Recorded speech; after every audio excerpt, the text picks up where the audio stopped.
বাসায় যদি ছোটোখাটো কোনো পার্টির আয়োজন করা হয় অথবা কাউকে আমার খাওয়াতে মন চায় তো ঝটপট আমার কাছে সলিউশন হচ্ছে বিরিয়ানি করব।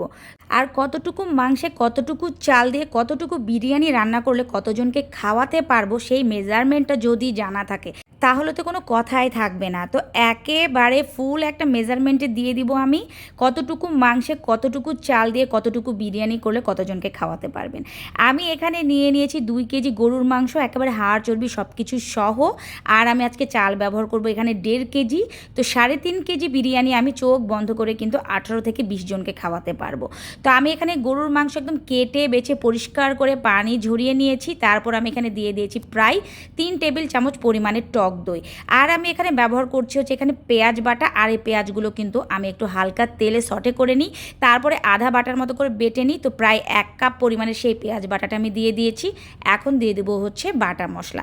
বাটা মশলার মধ্যে অবশ্যই থাকবে রসুন বাটা আর আদা বাটা। রসুন বাটা আমি প্রায় দিয়ে দিয়েছি এখানে 2.5 টেবিল চামচ পরিমাণের, আদা বাটাও সেম একই দিয়ে দেবো, 2.5 টেবিল চামচ পরিমাণের আদা বাটা দিয়ে দেবো।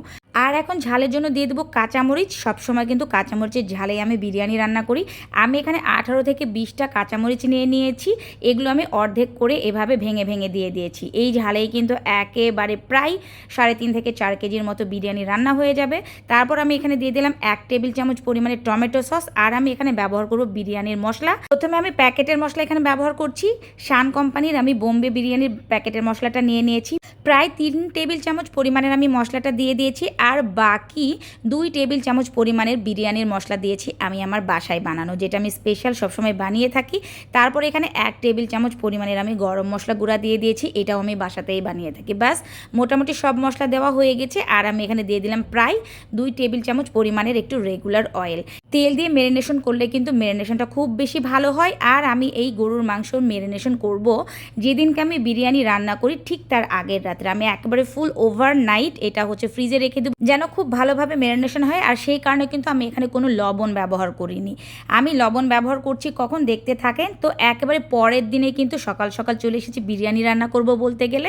একেবারে নাস্তা পানি খেয়ে প্রায় 11টা থেকে 12টার মধ্যে আমি রান্নাটা চড়িয়ে দিব। তো আগে এখন মেরিনেশন করে রাখা মাংসটা রান্না করব। তো মাংস রান্নার জন্য হাঁড়ি নিয়েছি। আর অবশ্যই হাঁড়িটা ভালো করে গরম করে নিয়ে এখানে সরিষার তেল দিয়েছি মাংস রান্নার পরিমাণ অনুযায়ী। আমি সরিষার তেলেই সম্পূর্ণ বিরিয়ানি রান্না করব। আর এখানে আমি প্রায় আরও 1 কাপ পরিমাণের পেঁয়াজ কুচি দিয়েছি, একেবারে টাটকা কেটে নেওয়া পেঁয়াজ কুচি। আর সেটা দিতে না দিতেই কিন্তু ম্যারিনেট করে রাখা মাংসগুলো আমি সব পেঁয়াজের মধ্যে ছেড়ে দেব।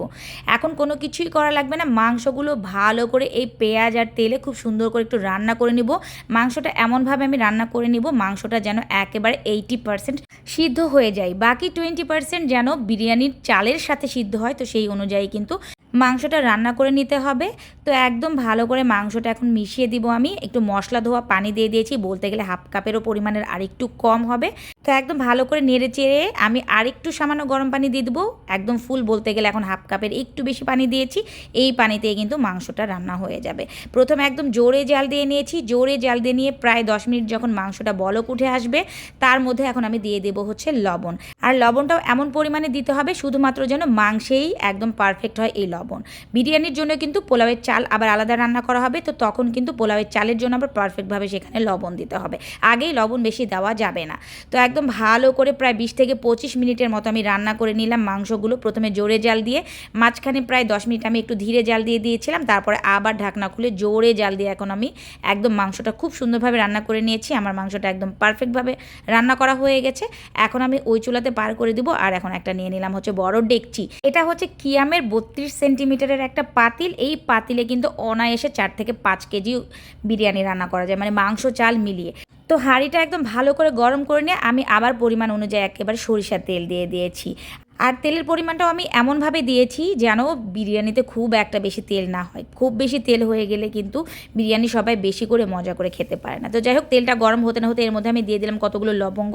একেবারে 6-7 টুকরা লবঙ্গ দিয়ে দিয়েছি, 6-7 টুকরা এলাচ দিয়ে দিয়েছি। তারপর আমি এখানে দিলাম তেজপাতা, 3-4 টুকরা তেজপাতা দিয়ে এখানে আমি প্রায় 1/2 কাপের আর একটু বেশি পেঁয়াজ কুচি দিয়ে নিয়েছি। এই পেঁয়াজটা মোটামুটি আমি একটু বেরেস্তার মতো করে ভেজে নিয়েছি, মানে প্রায় লাইট ব্রাউন কালারের মতো হয়ে গেলে তারপরে এখানে আমি পরিমাণ মতো আবার লবণ দিয়ে দিলাম, আমি যেই পরিমাণে চাল ইউজ করব সেই পরিমাণ অনুযায়ী দিয়ে দিয়েছি। তারপরে এখানে আমি দিয়ে দিলাম হচ্ছে একটু আদা বাটা রসুন বাটা, বলতে গেলে প্রায় হবে 1.5 চা চামচ করে আদা বাটা রসুন বাটা। তারপরে সব মশলাগুলো একটু খুব সুন্দর করে ভেজে নিব, ভেজে নিয়ে এখন আমি এর মধ্যে ছেড়ে দেবো একেবারে পানি ঝরিয়ে রাখা প্রাণ চিনি গুঁড়ার চাল। আমি চিনি গুঁড়ার চাল দিয়ে হচ্ছে বিরিয়ানি রান্না করতে পছন্দ করি, সেই কারণে আমি সবসময় চিনি গুঁড়ার চালটাই ব্যবহার করি। আর অবশ্যই কিন্তু আমি বিরিয়ানি রান্না করি কিংবা হচ্ছে পোলাও রান্না করি, আমি চালগুলো কিন্তু একদম ভালো করে ধুয়ে পানি ঝরিয়ে শুকনা করে নিই। তো চালটা বেশ কিছুক্ষণ এভাবে ভেজে নিলাম। চালটা যত সুন্দর করে ভাজতে পারবো আমার বিরিয়ানিটা কিন্তু তত বেশি পারফেক্ট ঝরঝরে হবে।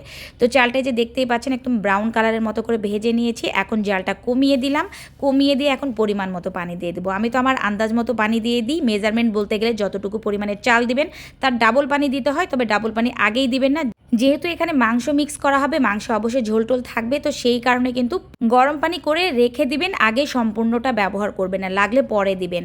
তো আমি গরম পানি করে রেখে দিয়ে আন্দাজ মতো দিয়ে দিয়েছি। চাল যখন প্রায় 70% আমার সিদ্ধ হয়ে আসছে, ঠিক তখন এইরকম রসা রসা থাকা অবস্থাতেই হচ্ছে এখন আমি দিয়ে দিব হচ্ছে রান্না করে রাখা মাংসগুলো, যেন মাংসের ঝোল পোলাওয়ের ঝোল মানে একসাথে মিলেমিশে একাকার হয়ে বিরিয়ানি হয়ে যায়। এই অবস্থাতে কিন্তু আমি জালটা এখন মোটামুটি কমিয়ে দিয়েছি, কমিয়ে দিয়ে ভালো করে এখন মাংসর সাথে চালগুলো মিক্স করে নিলাম। আর এইরকম অবস্থাতে কিন্তু দম দিতে হয়, একেবারে শুকনা করে দম দিলে কিন্তু ভালো লাগে না খেতে, একটু এরকম রসা রসা থাকা অবস্থাতে দম দেওয়ার চেষ্টা করবেন। চালটা প্রায় 80% হয়ে গেছে, মাংসটাও 80% হয়ে যাচ্ছে, এখন দমে কিন্তু বাকি 20% একদম রান্না পারফেক্টভাবে হয়ে যাবে। তো একটু লবণ চেক করে নিলাম, লবণ লাগতো আমার কাছে মনে হলো, তো লবণ আবার একটু দিয়ে দিয়েছি। বা এখন দমে দেওয়ার পালা, একেবারে স্প্যাচুলার সাহায্যে আমি খুব সুন্দরভাবে বিরিয়ানিটা এভাবে সেট করে নিলাম। তারপর আমি সবার শেষে এখানে দিয়ে দিব হচ্ছে একটু গোলাপ জল, গোলাপ জল অথবা কেওড়া জল যে কোনো একটা দিতেই পারেন। তো আমি গোলাপ জলটা আমার বাসায় হাতের কাছেই ছিল, তো সেটাই দিয়ে দিলাম। একেবারে বলতে গেলে 3 চা চামচের মতো হবে, আমি দিয়ে এখন এটা ঢাকনা দিয়ে প্রায় 20 থেকে 25 মিনিটের মতো এটা আমি দমে রাখবো। আর অবশ্যই কিন্তু মাঝখানে এভাবে একটু উল্টে পাল্টে দিব। প্রায় 10 মিনিট পরে আমি প্রথমে একটা এইভাবে উল্টে পাল্টে দিয়ে দিলাম, এক উল্টানি কিন্তু হয়ে গেছে, মানে ভেতরে চালগুলো কিন্তু ভাত হয়ে যায় আর উপরে কিন্তু চালগুলো আবার ভেতরে দিয়ে দিতে হয়, দমটা এভাবেই দিতে হয়। তো প্রথমে একটা 10 মিনিট পরে উল্টানি দিয়েছিলাম, তারপরে আবার 5 মিনিট পরে দিয়েছি, আর এখন লাস্ট ফাইনালি দেখেন মোটামুটি হয়েই গেছে। আর 5 মিনিটের মতো দমে দিলেই কিন্তু হয়ে যাবে। তার আগে আমি আবার একটু উল্টে পাল্টে নিয়ে এখানে একেবারে একটু বেরেস্তা অ্যাড করব, তারপরে একদম লাস্ট ফাইনালি 5 থেকে 7 মিনিটের মতো দমে রাখলে কিন্তু আমার পারফেক্ট বিরিয়ানি হয়ে যাবে। তো এইভাবে বিরিয়ানি রান্না করতে পারলে আর কি লাগে, যখন তখন যে কোনো গেস্টকেই আপ্যায়ন করা যায় অথবা যে কোনো সময় যাকে তাকে খাওয়ানো যায়। তো আমার যখনই কাউকে কোনো কিছু খাওয়াতে ইচ্ছে হয় বা কোনো ছোটোখাটো পার্টির আয়োজন করতে ইচ্ছা হয়, ঠিক আমি তখন এভাবে বিরিয়ানি রান্না করে ফেলি, সাথে তো অন্যান্য ডিশ থাকে। তো ফুল মেজারমেন্টটা একদম বলে দেওয়ার চেষ্টা করলাম। আমি এখানে একদম টোটালি 6 পট চাল ব্যবহার করেছি, মানে যেটা 1.5 কেজি বলছে পরিমাণে, আর আমি 2 কেজি গরুর মাংস ব্যবহার করেছি। তো 2 কেজি আর 1.5 কেজি মোট হয়ে গেল 3.5 কেজি, আর এদিকে মশলা টশলা দিয়ে কিন্তু প্রায় 4 কেজির বিরিয়ানি হয়ে গেছে। আর 4 কেজি বিরিয়ানি এরকম ভরপেট অনায়াসে 18 থেকে 20 জন খেতে পারবে, বাচ্চা কাচ্চা থাকলে তো আরও বেশি মানুষ খেতে পারবে। তো একদম ইজি, এভাবে আপনারা যখন তখন এই রেসিপিতে রান্না করে নিতে পারেন, কোনো ব্যাপারই না। আর এই বিরিয়ানি খেতে কিন্তু এত বেশি মজা হয় যে অন্য কোনো কিছু কিন্তু আর বিরিয়ানির সাথে লাগেই না। তো কেমন লাগলো ভিডিওটি অবশ্যই কমেন্ট করে জানাবেন, যদি ভালো লেগে থাকে তো প্লিজ ভিডিওটি শেয়ার করে দিবেন, আর অবশ্যই আপনারা বাসাতে ট্রাই করে দেখবেন। আল্লাহ হাফেজ।